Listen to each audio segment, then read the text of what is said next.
Aduh, aduh. Dengan asal tanda tangan perjanjian kredit ya. Kalau aku didaftarin jadi hak tanggungan, aku ini statusnya jadi jaminan buat pelunasin utang kamu. Ingat ya, aku ini tempat kamu berteduh.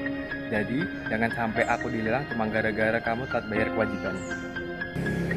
Woi, jangan kasih aku ke bank dulu. Kalau aku kamu titipin sebagai jamin fidusia, kamu harus benar-benar disiplin berpikiran. Aku ini kepastian buat bank kalau kamu bakal lunasin hutang.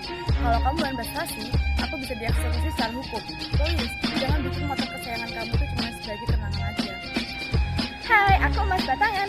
Aku emang shiny, shimmering, and splendid. Tapi kalau aku dijadiin gadai, aku bakal jadi jaminan sampai utang kamu lunas. Jangan sampai aku pindah tangan dalam proses lelang karena kamu lupa tanggal jatuh tempo ya. Halo, aku kepala besar. Walaupun aku main di air, aku ini jaminan hipotek loh. Aku termasuk benda yang tidak bergerak yang dikasih secara hukum. Jangan sampai aku disita bank kalau cicilan modal usaha kamu macet ya. Nah, itu tadi adalah contoh beberapa benda yang dapat dijadikan jaminan kredit. Ngomong-ngomong, kredit sendiri itu apa sih? Terus, jaminan itu apa? Kredit itu berasal dari bahasa Latin yaitu credere yang artinya kepercayaan. Jadi, bank itu bakal ngasih kamu pinjaman atau utang karena bank percaya bahwa kamu bakal ngasih utang kamu nanti. Aturannya ada di Undang-Undang Nomor 10 Pasal 8 Ayat 1 dan 2. Jadi, kalau kamu pinjem bank, itu karena bank anggap kamu bisa dipercaya. Tapi ingat, ada jangkanya dan biasanya ada bunganya juga sebagai tanda terima kasih.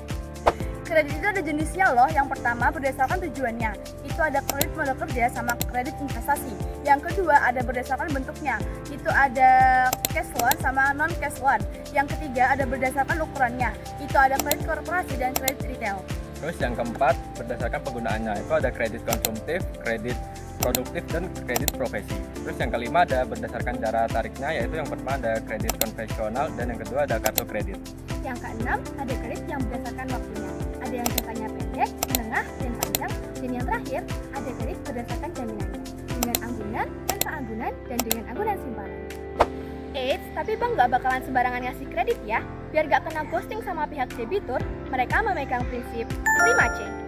Bank akan menilai karakter debitur, menilai bagaimana cara debitur mengelola perusahaannya, menganalisis modal dari debitur, melihat jaminan yang diberikan debitur, serta menilai kondisi ekonomi dari debitur.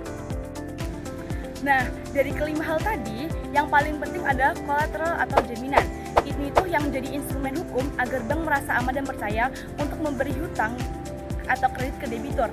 Nanti, ketika debitur ada kendala bayar, jaminan inilah yang bakal dieksekusi sebagai solusi akhir untuk melunasi hutangnya. Oh iya, ingat ya, semua ini harus ada perjanjian tertulisnya, biar semuanya jelas siapa yang minjam dan kapan harus dibalikin. Fungsinya buat alat bukti dan kewajiban antara kreditur dan debitur. Sekian dulu penjelasan tentang kredit dan jaminan dari kami. Terima kasih sudah menonton video ini sampai habis. Aku Rafa. Aku Abi. Dan aku Adesti. Kami pamit undur diri. See you next time.